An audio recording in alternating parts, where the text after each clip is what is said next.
Hello everyone. So this week it will just be me. It's gonna be, as Pernille calls it, the Leo show.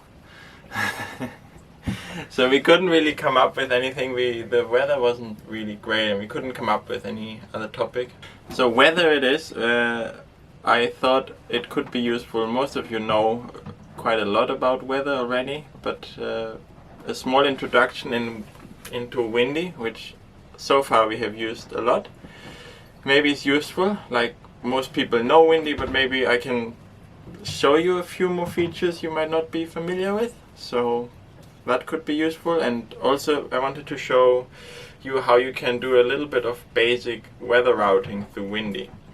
And then we can also compare that to a bit more professional weather routing that you can do through some apps, but that will be later. So yeah, that's gonna be this week's video. If you're not interested in it, just skip that.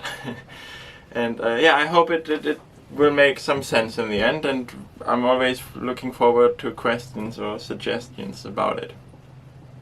Yeah, I'm just gonna do it on Windy because I'm familiar with Windy. There is also obviously Predict Wind and other sites that have really good information. I think the Windy paid the Predict Wind paid subscription offers weather routing. It offers everything and it's really amazing, but we are broke, so we cannot afford that. So we have the paid version for Windy, which is not a lot, and I think it does pretty much what the free version does, a bit more faster and more in the future.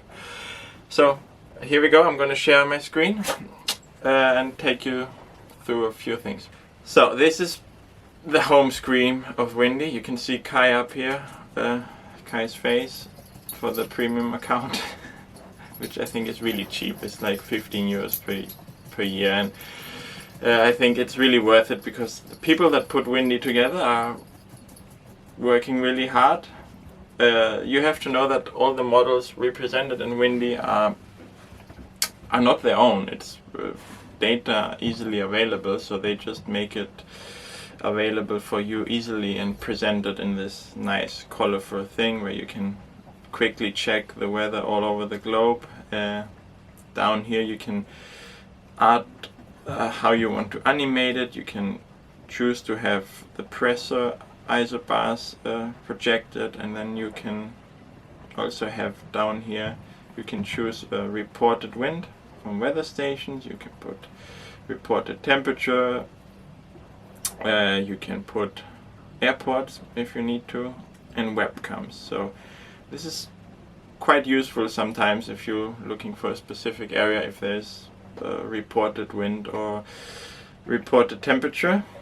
But obviously also a webcam can be quite nice. For example, if you're into surfing or you want to go to the beach or you want to see the conditions somewhere live. Here's, for example, the surf beach in Las Palmas. You can see that it looks pretty nice. So I'm probably missing out. That's sad. It should be better tomorrow. So that's one thing. You can see all of these different layers here. I think there's also one for paragliding spots, which you can see also then on the map. There's also air quality, stations, tide forecast, wherever available, wind and kite surfing spots, and so on. And then depending on the area you are, down here you can see the models, the forecast models that are available for your area. I think in the Met there are 2 or 3 more. So you can see this is the ECMF on the 9 kilometer resolution, then you have the GFS on a higher grid and the icon. Yeah, so that's the basic screen, and then you go up here to the right where you can choose the forecast layer. So I think the default is wind. Then you can choose wind gusts, which can be quite useful when sailing or anchoring, because you also want to know how strong the gusts are and not just the average wind, because it's the gust in the end of the day that will be a pain. Then rain and thunder is quite useful. Sometimes not here because it never rains really, but you can see sort of on the world where it's currently expected to rain or thunder. Then temperature, clouds, the wave layer, so you have the primary swell and the secondary. I found that it's not always super easy to read the swell, so it can be quite tricky, and I don't think it's always perfectly represented, but I think that's a general problem when you have wind wave and secondary and the second, yeah, if you have a lot of different swell components, which you often have in the open sea. You have some swell coming from the north, some swell coming from the south, and then you have some wind seas coming, I don't know, from the east, for example. What helps in this case, also for the wind forecast, is just to click anywhere on the screen, and then you see, for example, what is forecasted for this area exactly. So let's see today on our surf beach here on the northeastern tip of Gran Canaria. We have 0.9 meters swell from the northeast, and you can click here to play the timeline, or you can just click wherever you want.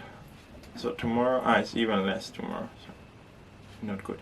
Then you can also click on the drop down menu here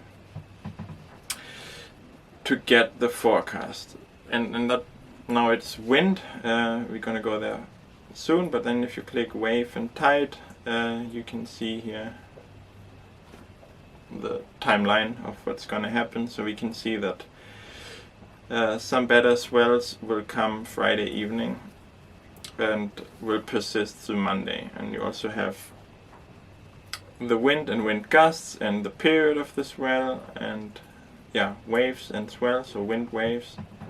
Then you have information about the tide.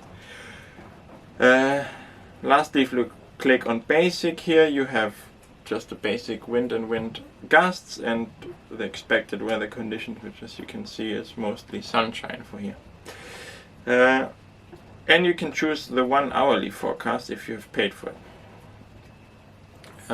Yeah, if you're looking at wind, which is really cool on Windy, is if you click on any point and you click down here on wind, you can see directly the comparison of all the models for the same spot. So this is really, really useful, especially when you're anchoring somewhere and you're a little bit unsure of how it will develop. And you can see that not all models, for example, agree precisely here. So take a little bit of extra time and check always the available models to see if there's anything out of the ordinary.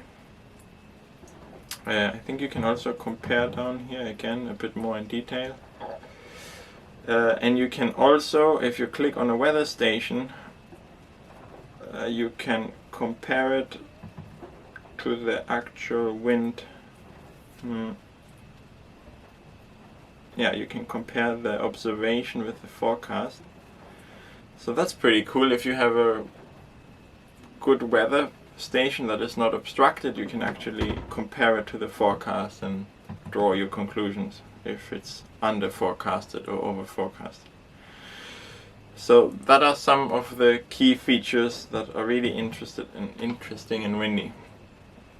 Another one that is relatively new is you can have a satellite overlay, which is something quite useful. So you can see a big global satellite overlay, which in other ways it's not that easily available. It is freely available, the data, but to represent it in a quick and effective manner is not that easy. So you can just do it on Windy, and you can see where your friends or family, if they're somewhere else, can check if they expect clouds, or you can see if you're going across the Atlantic if there is any clouds coming or any rain. You have also access to weather radars if there are any in the area. You can see where there is availability of weather radars, and then you can see it will also show you lightning and so on. Again, it's a bit boring here in the Canaries because there isn't anything, but if you look to the Azores, you see there's a little bit more happening cloud-wise, and you can directly compare it to the satellite here and see it's probably quite cloudy in the Azores currently. So it shows well being here. Alright, you can also have currents, forecasted, extreme forecast, weather warnings, a ton of info on Windy. I think it's good to check it all out. Not everything is really useful, but depending on how nerdy you are, you might be willing to have a look at it.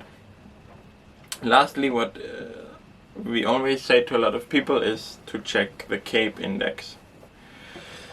So the CAPE shows you a little bit the convective available energy that is in the air, and it's mostly useful in warmer climates or during summer.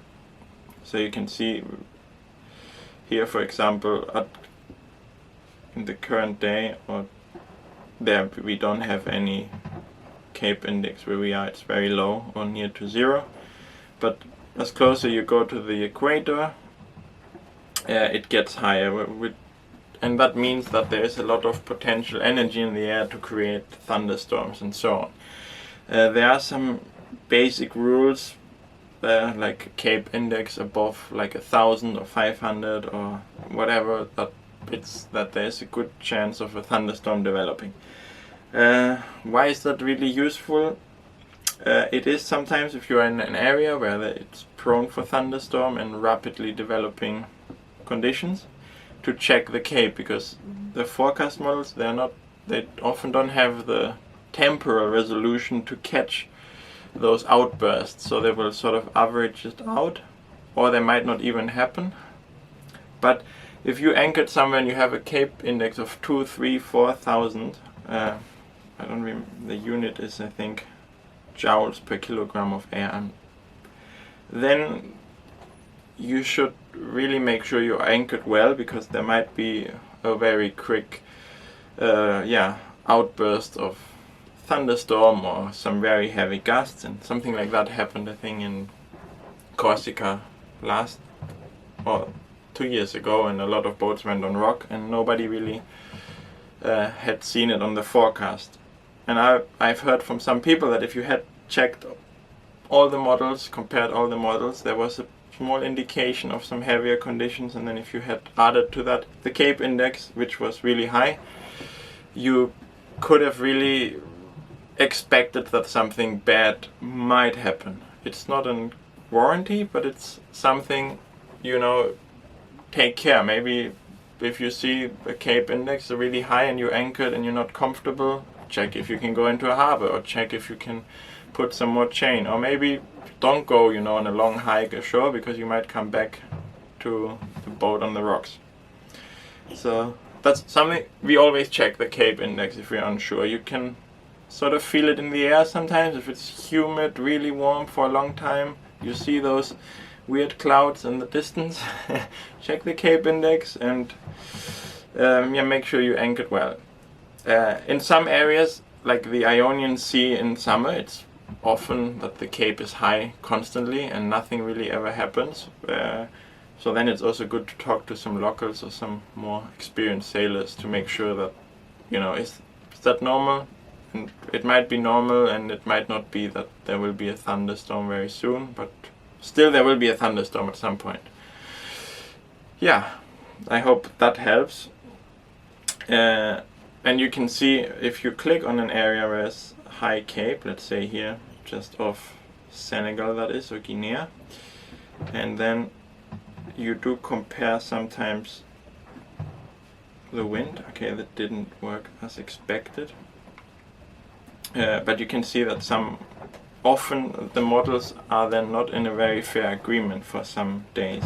I think it would work better here in the Caribbean. Maybe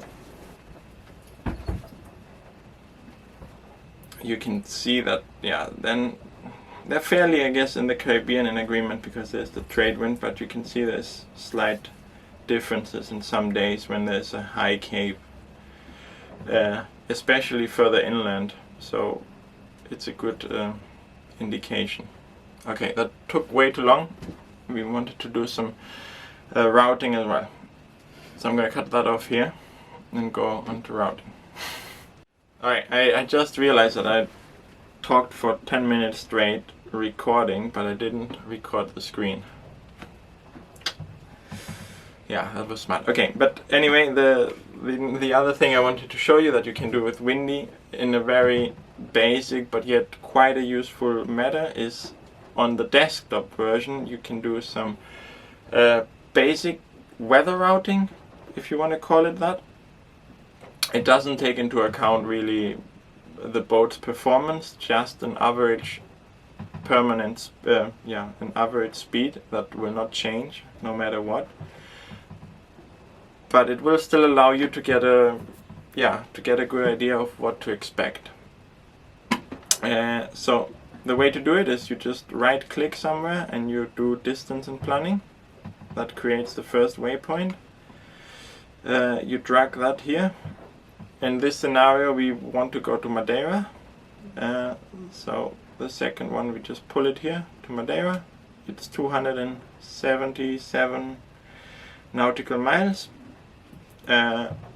Windy already says there's no elevation on the way, so you seem to be on a boat trip. So click here, down here on boat, and then you can activate or deactivate the boat speed. When you activate the boat speed, as I said, it will calculate the duration of the voyage based on a steady 5 knot speed, but you can change it obviously to 5 or 6. You cannot change segments of it, but you could obviously, if you're really nerdy, you could put a route to one point and say I'm going to be going 6 knots here, and then there's no wind, so you put another one and make it more complicated. But then you have to repeat and remember where you were at a certain time, so it's not really useful. But what we do, we always run this on different speeds. Say mostly we will go 5 knots, but what will happen if there's light wind? We only do 4 or only 3 knots, or what if we are going with 6 knots, just to make sure that we will not run into any heavy weather. The next thing you can do is so this little window here shows you the duration, and you can move it based on when you expect to depart. So let's say we depart right away. I think Pernilla and Kai are ready to leave. They will not like what will come for us. So, but if we would leave now, we would get a very nice start. You can see quite low swells of 1 meter, probably long period, and some nice tailwinds. And then by tomorrow, Thursday morning, the wind will start increasing. Quite nice still, so about halfway it will be very joyful, and then everything will slowly go to shit, maybe. So you see there is quite the tight pressure gradients because of a low over Europe and another low here. So there will be some very strong west-southwesterlies, and as we approach to Madeira they will even turn sort of against us, and then you really have to beat into 4 meters waves and up to 36 knots of wind, perhaps more. So perhaps we will not leave today. We will wait another month. But perhaps if we had a faster boat, then we would do an average of 8 knots. we would sort of be there before it shifts to a more northerly direction, and we would only encounter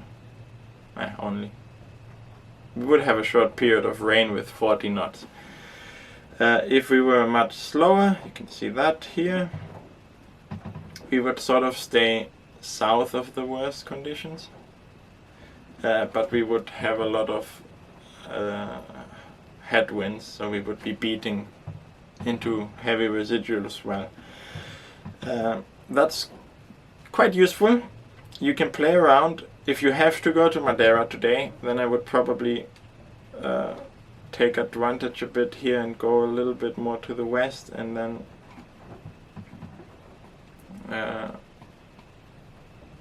sort of put a point, something like that, to make sure. Put a 5 knot here again, to make sure that once the wind starts shifting to a more northerly, that we still have it more or less on the beam, and we don't run the risk of having to tuck upon arrival into 40 knots. So that's pretty good. It gives you an idea of what to expect.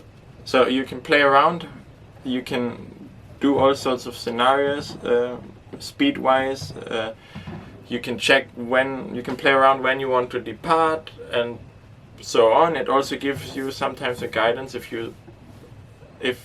for example it shows you that if you have a delayed arrival, there's heavy wind coming, then you know that maybe by engineering or motoring for a few hours, that this will ensure that you get there safely before, let's say, a storm arrives, which we don't love to motor, but it's better than going shipwrecked. So that's something I really enjoy sometimes playing with, and once you have settled on your expected or on your route and when you're gonna leave, you can then go out of here and sort of get a more precise forecast for the locations. And if I remember correctly, let's say we would arrive during Friday, I think, in Madeira. So let's check again how Friday night looks here. And we see that all models sort of agree that Friday night or Thursday night, Thursday to Friday will be quite the pain south of Madeira. So all forecasts show about 30 knots of wind, gusting to 40. So maybe no. And what about the weather? It also shows that there will be some rain and no thunderstorm. So it's a no-go for us.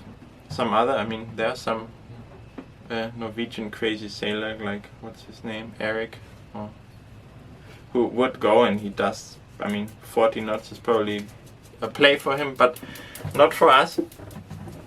Yeah, so that's a cool tool that Windy offers to. Pernilla is giving me signs, I don't know. You keep looking in the screen. Yeah, because it's not just a safety blanket. Yeah. Okay, so that's pretty cool on Windy that you can do that. You can choose, you can play around with basic functions. If you want, you can put small individual routes. If, for example, the whole of the first day is low on wind and you expect to do only 3 knots, you could plot that. Then you could remember in your head where that stops, at what time you make it there. Put another route from there on 7 knots. It's a bit of a pain. Most weather routing software will sort of take that into account. They will take the polars into account, and I will show you how that would look on the tablet with weather routing and polars.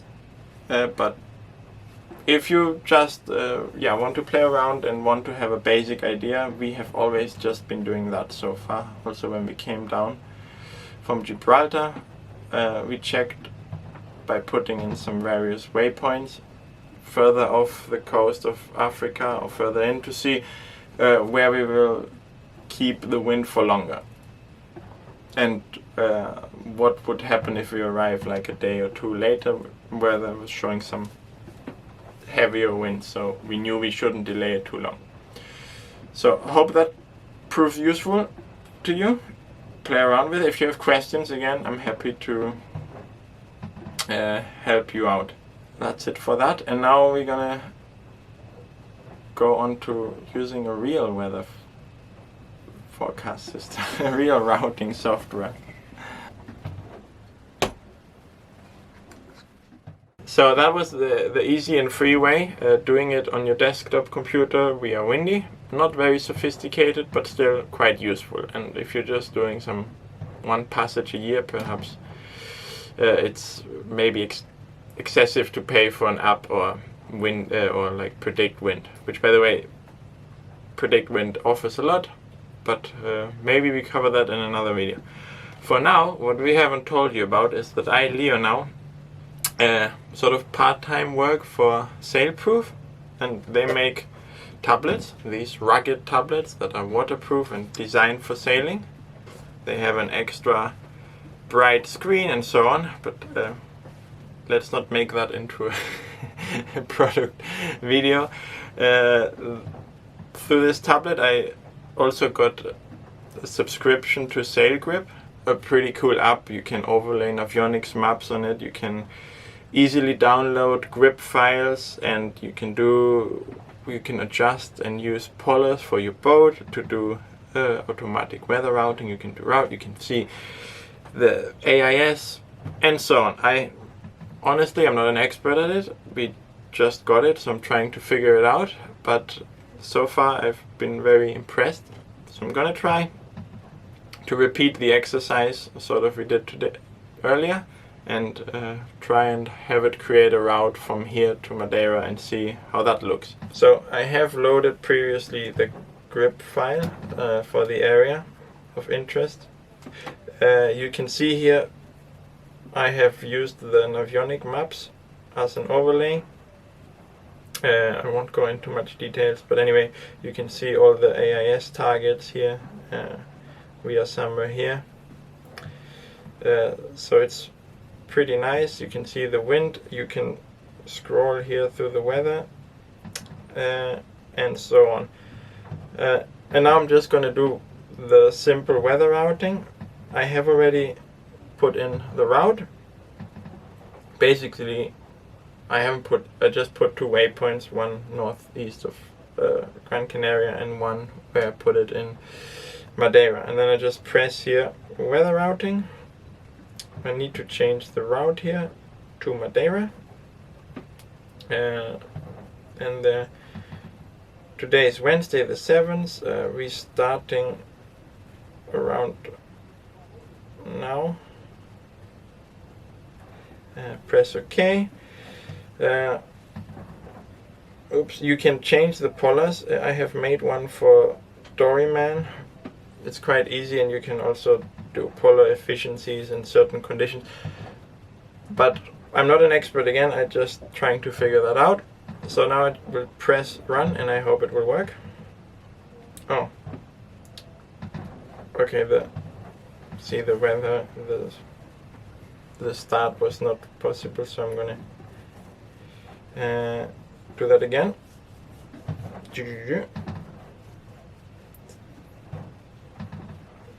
I probably went on the wrong time. See again. Okay, and now you can see it creates the pattern. It avoids the land, and it's pretty cool. And it has obviously the speed and conditions, and you can now sort of see the similar pattern once you are halfway through. The wind starts turning. Oh no, I went way too far. So you can see on approach here, you can see real time our expected speed, which here we have 20 knots with gusting to 28. You can see the degrees it comes, 6 degrees on port side, and we expect it to do 6.1 knots.